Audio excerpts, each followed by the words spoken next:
What's Wait. up, my guy? Missed you. Oh, I love you. That's my brother. Yeah. Nice to see you. Good to see you too, twin. I Yes. gotta pull up the. Pull up the problem. Yeah, I gotta pull up the problem real All quick. right. So my final temperature was 82.5. The initial temperature, 19.0. So delta T of 63.5 degrees.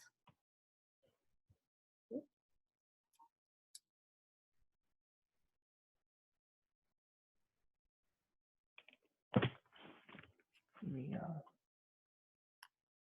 All right. And so we get a Q that's equal to almost 40,000 joules, right? 39,852, 52.6. For a little while, we were seeing a lot of Jacob Frazier, but haven't seen him in a while. And Arizona seemed to have stopped coming too. Yeah, where is she? I don't know. You should know. I should know. I don't. Okay, so what's my how many significant figures should I have here, do you guys think? Like two. Four. 2, 4. So my calculator gave Two. me all these digits. At least. Right. What do I know? So I know my temperatures to 3 places. But Yeah. you only know The your mass of water, I really only know to 2 places. If I had been paying attention, I would have called that 150.0 and not let the mass of water limit our sig figs. But I didn't do that. So really, we should round this off to 2 sig figs. What? So what's it going to be? 40,000, right? 40,000. No, Well, but if I write 40,000, 30,000. that's only 1 sig fig. 39,000. Yeah. 39,000, but then I'm losing that 852.6. It's a little tricky. I didn't mean to make this part Like tricky. 4.0 times 10 to the whatever. Yep. Look at her go, genius. It needs to be 40,000, but it's hard to express 40,000 with 2 sig figs. But I can do that by putting it in scientific notation, because whatever comes in front of your exponent in scientific notation, that is your correct number of significant figures. So for this one, we gotta let Hayden in. Oh, he wasn't already here? Oh, shoot. There he is. I just kind of assumed he was here. He's always been here. He has always been here. He's in now. feel dumb. Hey, Hayden. You feel dumb? I did the first part of the question wrong because I was using the mass of the cookie and not the mass of the water because I totally did not read the first paragraph. Well, we're going to learn as we go and keep practicing every day. And hopefully if you see this question again, we'll get it right. All right, so we do want to know how much heat was lost by the cookie, right? But we can't figure that out directly. I mean, we lit it on fire. And so we have to measure it indirectly by how much the temperature of the water goes up. And so everything we can calculate is about the water. And then we're going to basically extrapolate that out for the cookie, figure out what that means for our cookie. All right, so if our water gained 40,000 joules, then our cookie had to lose the 40,000 joules, and that'll be our answer for part A. Are significant figures going to count on this shortened version of the test? I don't know, because it's usually 1 point out of 100, so 1% of the exam. So it can't be a whole. They may not count at all on the exam, or it would count 1 point again. So you guys will be guinea pigs. We'll find out. All right. So even if you missed A, you can do the right things to your answer and get points for the rest of these.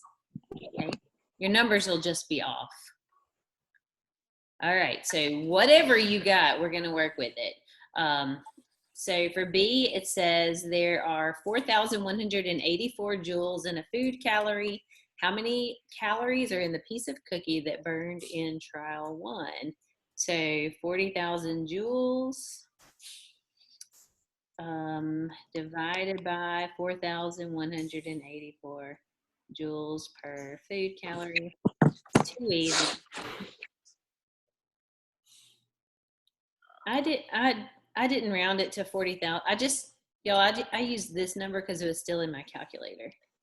9.525 calories.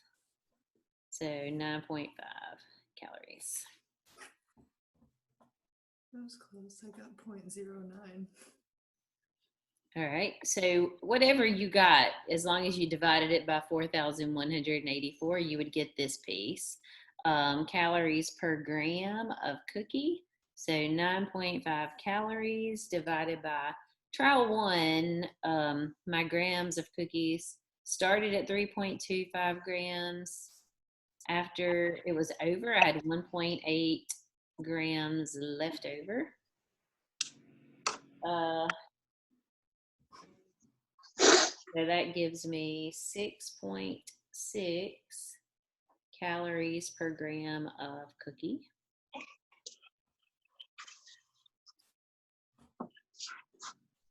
This should be fast and easy for all of this. So 6.6 calories per gram. How many calories are in my cookie?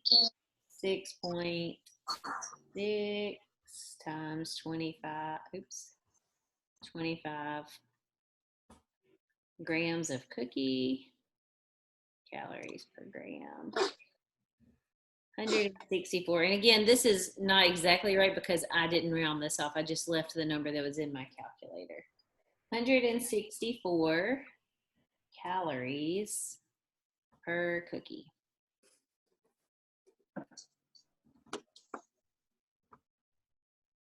All right, E is where it gets fun. So did y'all take whatever you got there and multiply it by your 25? Yeah. E is where it gets fun. It says, what's the final temperature for trial 2? If we assume that the calories per gram was exactly the same as in trial 1, what's the final temperature for trial 2? All right, how did y'all get that? Well, you're basically going to work this whole thing in reverse in one step. So I'm going to go back to the expanded. So 6.57 calories per gram of cookie times, well, how many grams of cookie was burned in trial 2? It's going to be 2.2 minus the half a gram that was left over. So 1.7 grams of cookie was burned. It's 11.17 calories. And then we have to change that into joules. We're really doing exactly what we did in A through D, just in reverse. Y'all is everybody with me? Yes. Okay. So my 11.7 calories. There's 4,184 joules per calorie. So that gives me 46,731 joules. Okay. And then I have to plug that into my Q equals MC delta T, where this is my heat now for trial 2. The mass is going to be the mass of water. The C is going to be the heat capacity of water. And then I only know half of my delta T. So let's plug it in. 46,731 joules equals 150 grams of water. 4.184 joules per gram degree Celsius, the heat capacity of water. And my temperature change, where's my problem? So I'm looking for my final temperature, TF. And my initial temperature is 19.2. Or it might be easier really to just leave all of this as delta T just solve for delta T and then figure out exact temperature at the end. For me, that seems a tiny bit easier. I'm not sure why the math is the same in the end. Okay, so I'm gonna take my 46,731, divide by 150, divide by 4.184, and I will get 46,731 divided by 150, divided by 4.184. You're gonna get a delta T that's equal to 74.46 degrees Celsius. 74.46 is equal to delta T, which is final, minus the initial. And I know the initial. It's 19.2. So what's my final temperature going to be? Plus 19.2 on both sides. 93.7 degrees Celsius. Did we get that? Definitely not. Anyone? I was working it out with you, and that's what I got. All right. Yeah, totally got something that was not that. Yeah, we used the wrong thing in one. The wrong thing and the wrong thing. If we didn't get there, do we understand what went wrong? I did it right. Did it right, wrong answer. But with the wrong number. Okay. If you did it right, but you're still carrying through a wrong number from an earlier step, remember you'll miss the point for the earlier step, but you can get all the rest of these points. And so that's good. I just clicked accept to be an AP reader this year. I'm scared of reading from home, but I'm just gonna go for it. I think it's gonna suck. I'm doing it anyway. That's the spirit. That's the spirit. All right, so F says talk about the error. What are two likely sources of error? So basically a real cookie has more than 164. So we got 164 calories. Our real cookie had, I did this using the tub of Nestle Tollhouse cookie dough. Eloise, get the flamethrower. Okay. Are you gonna flamethrow the cookie? So what are some sources of error? Why is our experimental value for calories lower than the true amount of calories in the cookie? Because I'm bad at math. No. And probably some of the heat went to the surroundings. Okay, that's the biggest one. Yeah, I was gonna say some of the heat escape. Yeah. Alexander. All right, so that's your number one source of error. That's the main reason that this experiment is always going to give you a low answer. So the second one, you're going to have to stretch your brain. What else did you come up with? Well, maybe while lighting, you lit it and some of the initial heat to start the fire caused some of the change. Okay. Some of the crumbs fell. What'd you say, Ari? I said some of the crumbs fell off. Hey, that's good. So both of those would work. So like heat loss during lighting, or crumbs that are unaccounted for. Even the y'all remember how when we did this for real, the black soot formed all over the bottom of the can? Yeah. That black soot has mass, and it's really not completely combusted.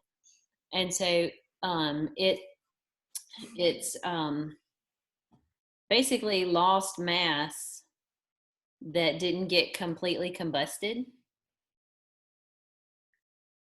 Partial, I don't even know the best way to say that, but I'm talking about in the soot. Okay, I'll give you some dollars. Partial combustion, the soot.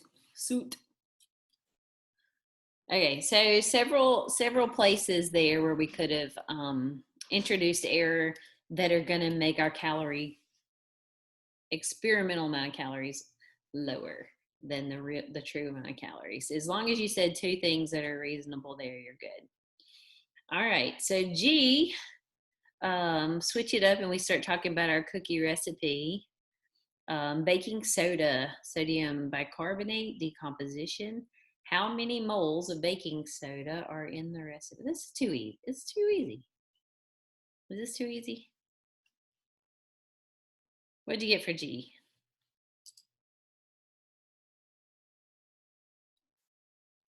One teaspoon of baking soda. 4.8 grams of NaH. Hey, I know y'all know how to add up molar mass, but since you can use your phone and your apps on the test, you might want this app just temporarily. This is the one I always use for molar mass. It's called CMM, and all you do is type in the formula. Gotta get that. So then you don't even have to worry about adding up the mass for real. You just put it in the formula. So NaH, you just have to make the correct ones capital and it figures it out. NaHCO, I don't know if y'all can see that. NaHCO3, it's 84 grams per mole. 1 mole has 84.007. 84 grams per mole.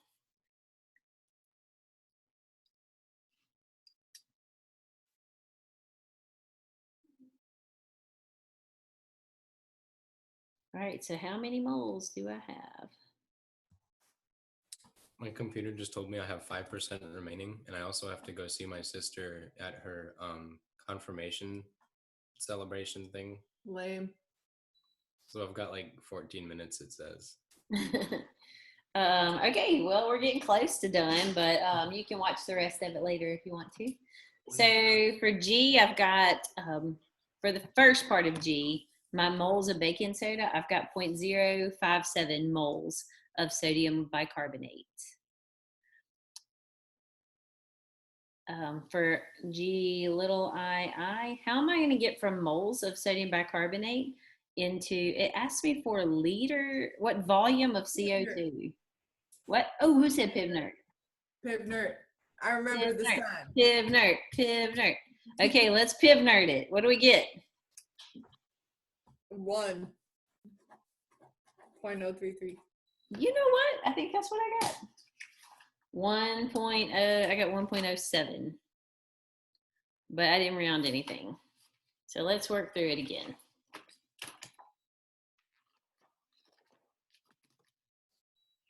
For a reusable notebook, I sure have a hard time finding blank pages to write on. We'll write on my planning page. All right, so I was at 0.0057 moles of sodium bicarbonate.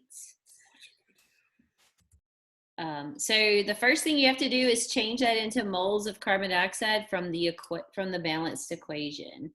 For every 2 moles of sodium bicarbonate, NaHCO3, I get out 1 mole of carbon dioxide. So my moles are going to be half of the original.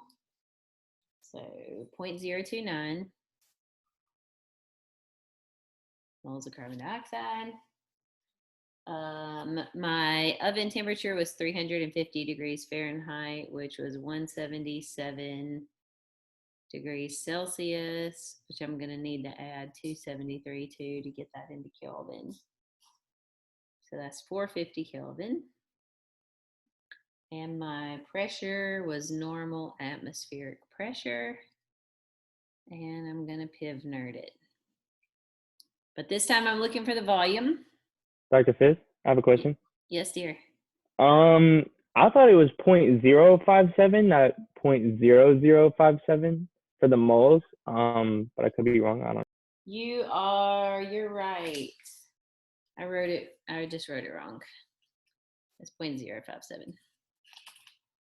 Totally right. Let's fix that.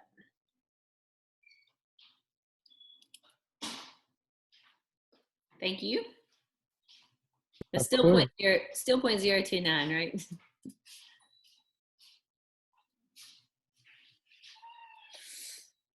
All right, then your volume is moles of CO2,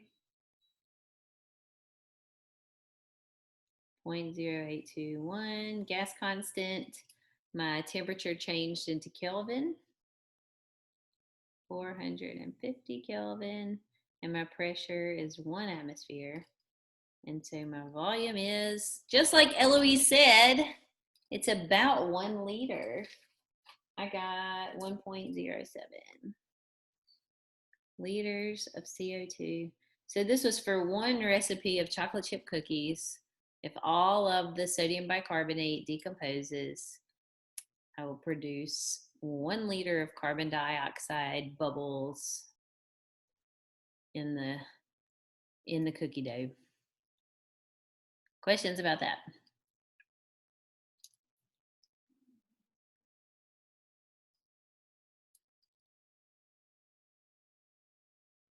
All right, for H, little I, we're switching to dealing with the sugar.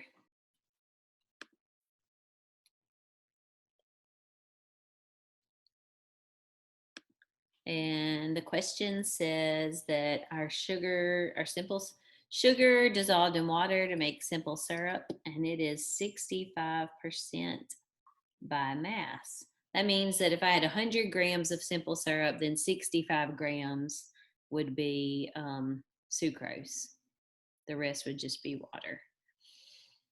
Okay, so we are asked how many grams of sucrose must be dissolved to make 1 liter of simple syrup. So 1 liter of syrup, and we're given the density. So we use our density as a conversion factor. For 1 liter, well, I better, my density is in milliliters, so I better change this liter into milliliters first. There's 1,000 milliliters in a liter. Now I can use my density to get grams of syrup. For every 1 milliliter of syrup, there's 1.22 grams. And that's my total solution. That's not the grams of, that's not going to be the answer to this part. That's my total grams of my solution. So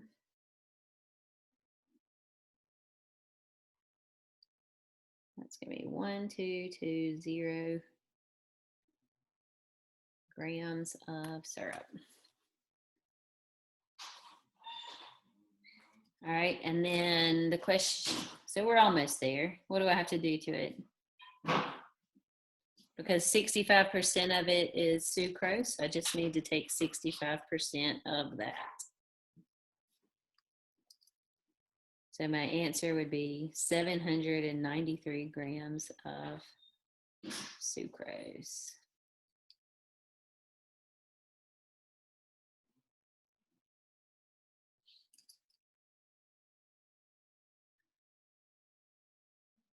The second part of that asks me what's the molarity of the syrup. So that's going to be moles of sucrose per liter of solution. I had a liter here, I have some grams here. If I just change this grams into moles, that's how many grams would be in my 1 liter of solution. So I'm almost there. 793 grams of C12H22O11. How many moles is that? The molar mass is super high, like 394. I don't know where I wrote that. Go back into my molar mass app and see what it is. C12, H22, oops, that says C11.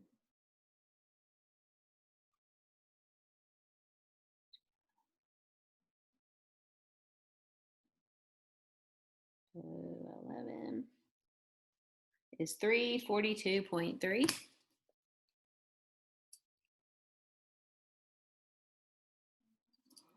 342.3 grams. So that'll change from my 793 grams to moles, 2.317 moles.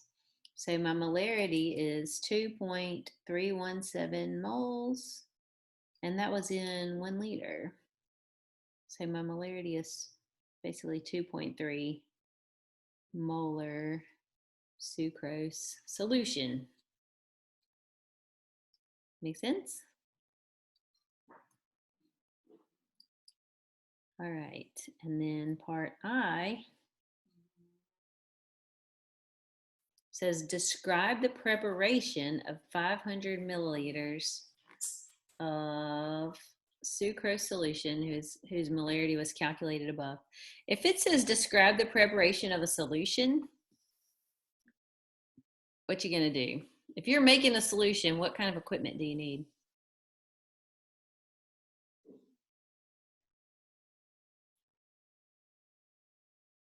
So if we're making syrup.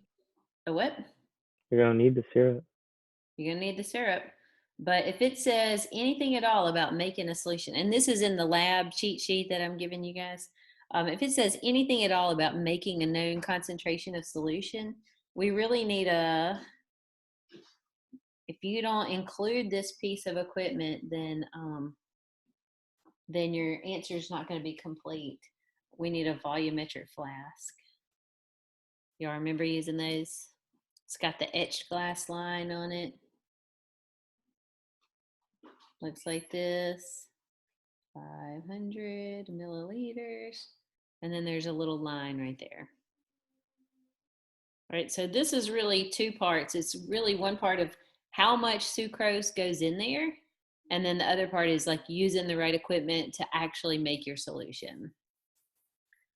Okay, so if I only want half this, I don't want a full liter. If I only want half this much, I can just shortcut my way to figuring out the amount because it's just going to be half of this many grams, right? So I'm going to need to say something like this. I'm going to dissolve 396.5 grams of sucrose in a little bit of distilled water or deionized water. Distilled is better. In a 500 milliliter flask. Nope, I left out the word. Volumetric flask. And then what? If you don't include that, will it take the point away? Yes, and well, see, I drew a volumetric flask. So if I didn't say it, but I drew it, I probably still get the point. But we got to have a volumetric flask in there. I would do both. And then how do I do this? Like, what's the last step here to making this solution?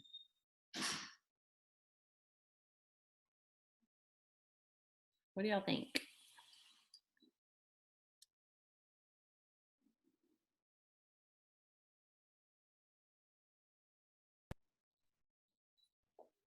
You got it. Never mind. Well, okay, so I need to say I'm going to add water. So I'm going to add more distilled water up to the line. So carefully up to the etched glass line, or to the line is good enough. So I'm going to add distilled water carefully to get it exactly to the line, and then cap and mix.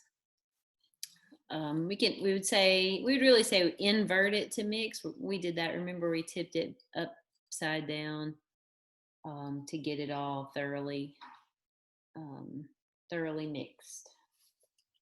So making solution, this would be a good example of a lab type question where you have to describe which equipment you're going to use and how you're going to do it. It might even say something like name 2 pieces of equipment that are needed. So besides the volumetric flask, what else could you have said that we need? Maybe a balance to measure the mass. We could use the distilled water wash bottles. That lets us add the water, a little bit more carefully so that we don't go past this line. We want the meniscus of the water to be right on the etched glass line. All right. Any questions about that? Not about that, but I do have a question though. What is it, dear? Is the full study guide thing due for a grade, like over all the lessons, or no?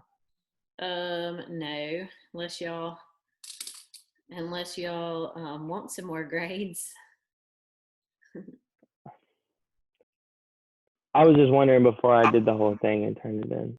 No, I think rewriting it and summarizing it is going to be super beneficial for you, just to have looked at it again and processed it all again, and have it, an even more concise summary that you can have in front of you while you take your test. But yeah, practicing as many problems as we can is probably going to be a bigger help for that. So they added extra. Have y'all looked on AP Classroom lately? Yes, there's a ton of optional student practice they added. And I can't see it all the same way that you. I don't know what it looks like from the student view. I just recommended that they add a student view button to the teacher side so we can see what y'all side looks like. But they say that they've got a whole bunch of practice problems in there with the solutions, right? If you try it, it'll show you the solutions. So there is infinite amounts of chemistry that you guys can practice as much as you can stand to do. It's going to be good for you.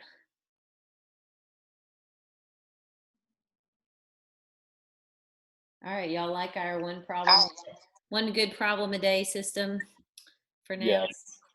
Monday was a lot. This was a lot. This is a lot? Monday was a lot. It was a lot better. Yeah.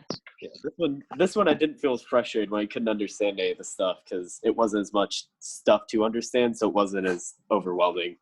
It worked. All right. So tomorrow I'll make sure that we get some more good equilibrium practice in that problem. I've got to go to the school tomorrow to make a video of what science labs are like for the 9th graders.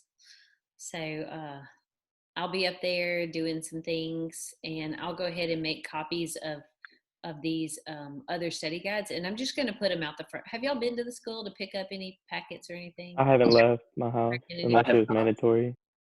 Well, there's basically a garbage can in front of the school for you to put your textbooks in. Oh, that's right. I needed that. And then there's bucket, like bins, tote boxes from every department that has handouts and schoolwork that you can pick up that you could be practicing for your classes. I haven't been putting stuff in there for y'all, but I think there's still a couple of the AP exam review books left up there.